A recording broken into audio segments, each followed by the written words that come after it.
Vladimir Putin जब airport पे आए, जब अपने हवाई जहाज से नीचे उतर रहे थे, तो वो इतने हैरान हो गए और उनको प्रॉपर सरप्राइज दिया गया, क्योंकि उनको नहीं पता था कि जब वो सीढ़ियां उतरेंगे विमान की, तो वहाँ पे खुद हमारे देश के प्रधानमंत्री मोदी जी उनको रिसीव करने आए हुए हैं।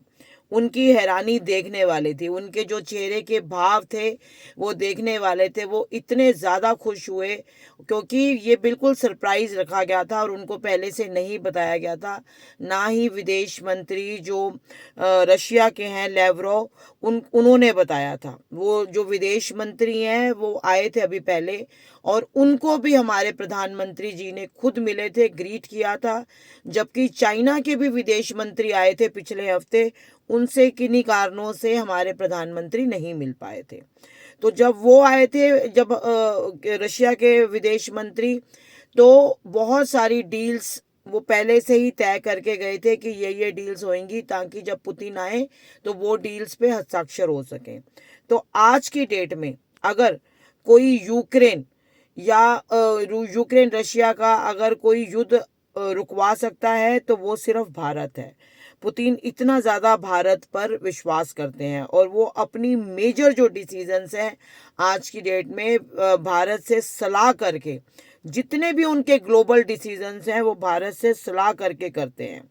अभी 2025 के अंदर फ़ोन पर कम से कम 6-7 बार बात हो चुकी है पुतिन जी की प्रधानमंत्री मोदी से, और अभी वो हमारे देश में 4 साल के बाद आ रहे हैं, जिसमें सबसे इम्पोर्टेंट है रक्षा पैक्ट जो वो साइन करेंगे।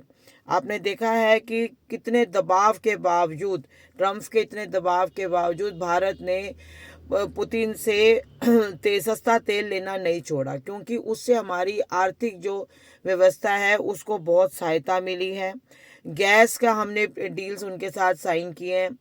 अब हमारा जो बाकी जो डील्स हैं उसमें, व्यापार की डील्स में मैक्सिमम जो रशिया की कंपनीज हैं, क्योंकि इस दौरान हमारे हमारे बड़े बड़े बिजनेसमैन और उनके बिजनेसमैन जो डेलीगेशन साथ में आई है पुतिन के, वो बैठेंगे और उन्होंने पैक्ट साइन करेंगे कि कैसे वो इंडिया के अंदर निवेश कर सकें और इंडिया की भी कौन सी कंट्रीज रशिया में निवेश कर सके, ताकि दोनों कंट्रीज को एक दूसरे का फायदा हो सके। और ये सब देख के, क्योंकि अभी ये जो जो चल रहा है रिलेशनशिप, ये सिर्फ एक फोटो खिंचवाना या उसके ऊपर नहीं है, ये दिल वाला रिलेशनशिप चल रहा है, जिसमें दोनों कंट्रीज एक दूसरे की बहुत साथ दे रही हैं। और पुतिन ने बोला है कि ट्रम्प जितना मर्जी टैरिफ बढ़ा ले, अगर उसके साथ युद्ध भी करना पड़ा तो मैं आपके साथ हूँ। और पाकिस्तान के तो हमने छक्के छुड़ा देने हैं, क्योंकि वो तो एक आतंकवाद की फैक्ट्री है, उसको तो ग्लोबली हम सब ने बाहर कर देना है। तो ये सब बातें हो रही हैं।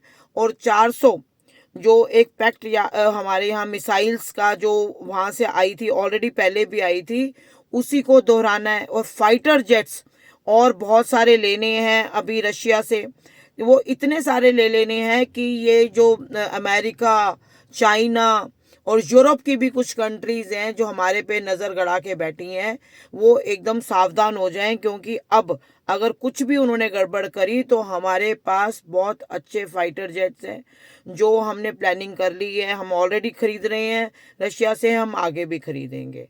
गैस की डील्स हमारी हो रही हैं, व्यापार की डील्स हो रही हैं। तो इस तरीके से बहुत सारी डील्स हो रही हैं। और जब नरेंद्र मोदी उनको रिसीव किया पुतिन को, तो अपनी ही गाड़ी में आगे लेके गए, उनका जो घर है उसके अंदर उनको लेके गए। और अगले दिन हमारी जो प्रेसिडेंट हैं द्रौपदी मुर्मू जी, उन्होंने डेलीगेशन बुलाई हुई थी, उन्होंने डेलीगेशन रिसेप्शन दी। इस तरीके से पुतिन जी का बहुत भव्य स्वागत हो रहा है यहाँ पर, क्या कहते हैं, इंडिया में।